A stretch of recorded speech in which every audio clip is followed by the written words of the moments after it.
Greetings, dear students.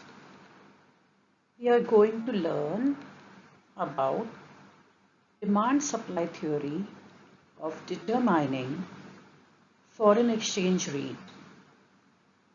This is also called a classical explanation of determining the rate of exchange in international trade.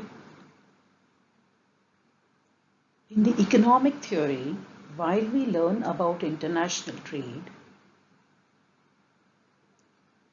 the problem of understanding the rate of exchange of foreign exchange is extremely important. The theory of demand and supply is considered the most suitable theory for the determination of rate of exchange.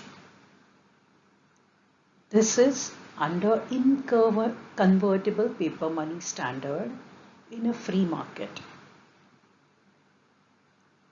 In a free market, the rate of exchange between countries having convertible paper money standard will be determined by the demand for and supply of a country currency.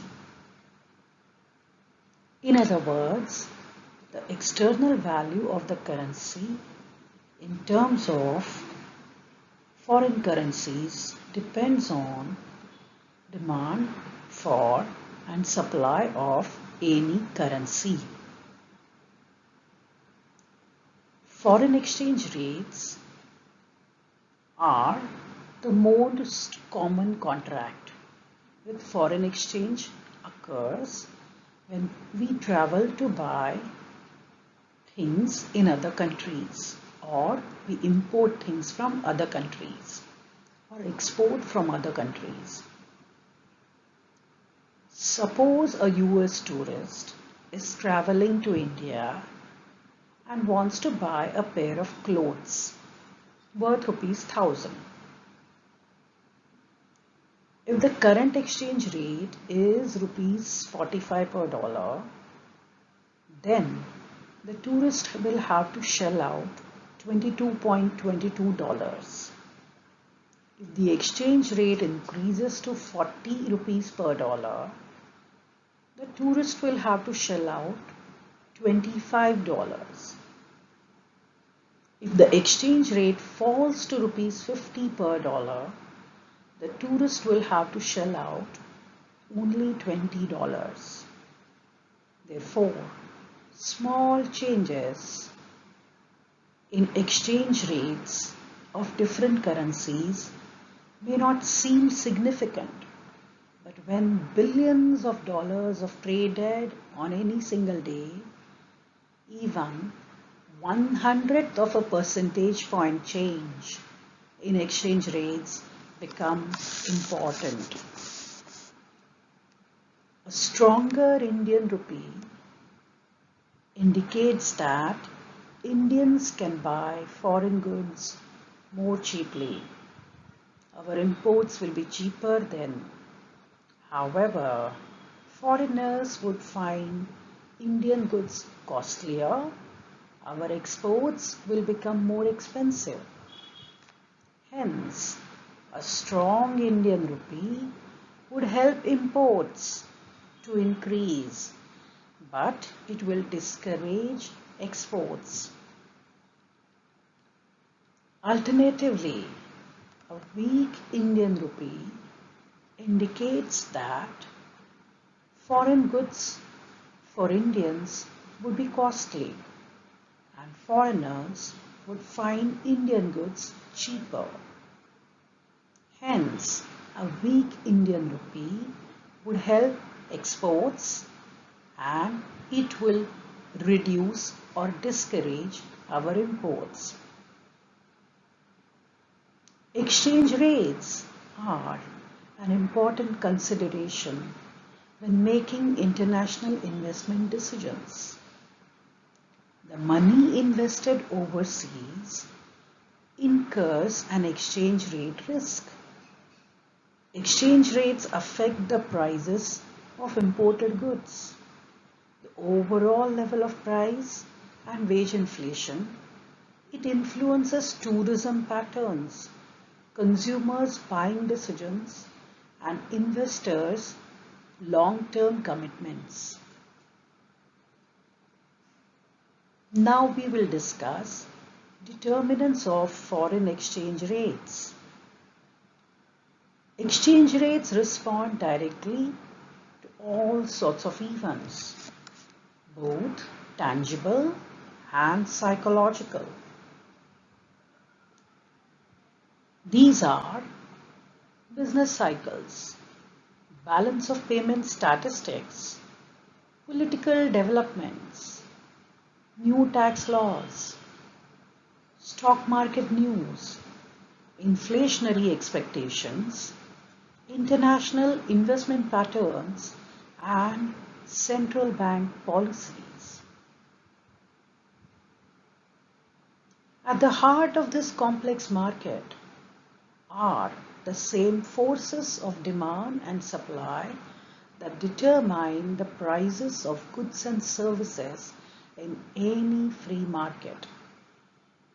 If at any given rate, the demand for a currency is greater than its supply, its price will rise. If supply of the currency exceeds its demand, the price will fall.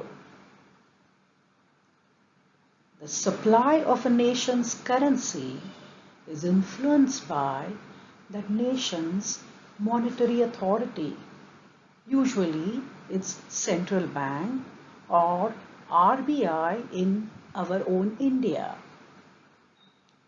Consistent with the amount of spending taking place in the economy, the supply of nation's currency is influenced by the central bank.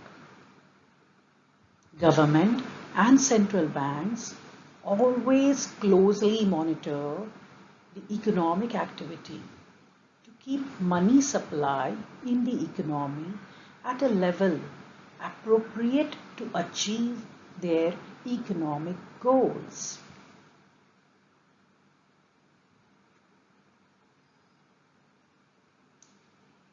We all do know that too much money in the economy would spiral inflation. It will decrease the value of money. Prices would increase. Too little money in an economy, on the other hand, would slow down economic growth, thereby increasing unemployment. Monetary authorities must therefore decide whether economic conditions call for a larger or smaller increase in the money supply. Now we are going to look at determinants of demand for foreign exchange. If the export of any currency or export of any country increases, its currency demand also increases. For example, India increases the exports of various commodities to UK, USA, and France. Now, these countries will purchase the Indian currency at any given rate of exchange to make the payment to India. So, the demand for Indian currency will increase. The demand for the currency depends upon the following items. First, export of goods and services. Second, capital receipts. Third, unrequited receipts.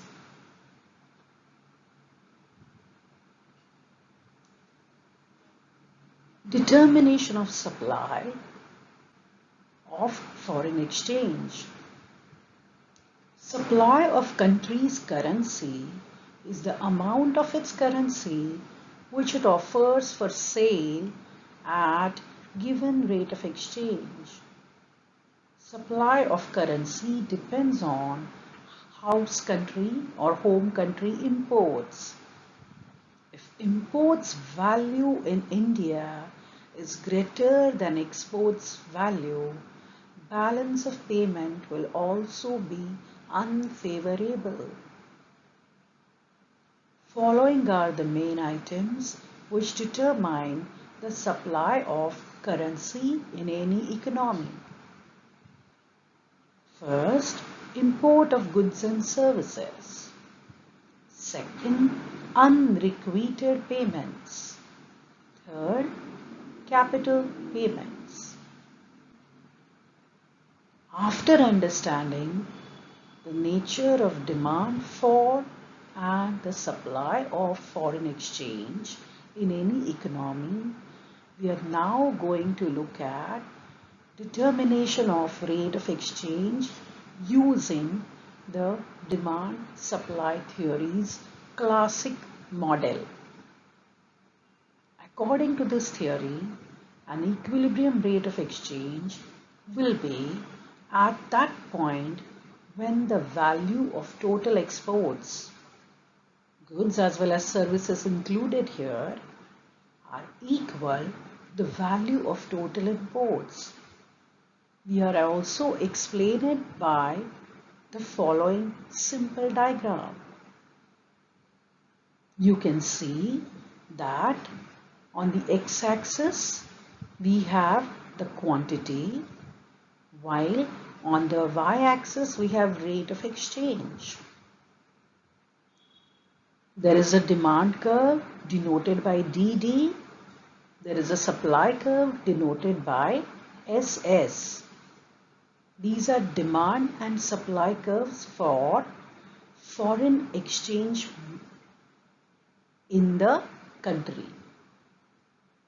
It is demand for India's rupees abroad and supply of US dollars in India. According to the diagram, DD curve shows demand for and SS curve shows the supply of country's currency. Both the curves intersect each other at the point K. So the rate of exchange will be on y-axis OL. On this rate of exchange, OM quantity of currency will be traded. Now we are going to look at changes in exports. If exports increases, then demand for the currency will increase and external value of the currency will also rise. Let's understand changes in imports. If the imports of any country increases, it will lower the external value of the currency. On the other hand, if import fall and export remain constant, then the external value of currency will rise. Let us now do some comparison. On the following rounds, we may say that the theory of demand and supply is better than the earlier explanations of determining foreign exchange rate in any economy. Number 1, balance of payment adjustment. This theory shows that disequilibrium in the balance of payment can be removed by adjusting the rate of exchange, while in the old theory it was stated that though domestic price deflation, balance of payment can be adjusted. Consider other factors also.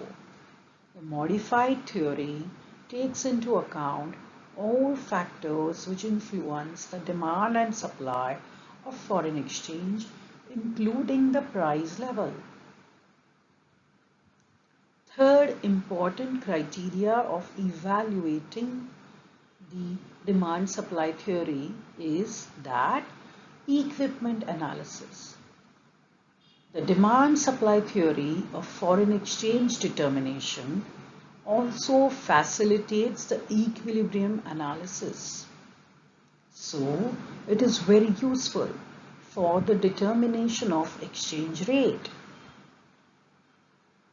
In spite of this advantages, the theory ignores many items entering in international transactions, sometimes to stable the currency value. The currency can be brought from those markets where it is cheap and can be sold to other markets. We have understood the determination of foreign exchange rate using theory of demand and supply, the classical model. Thank you. Greetings.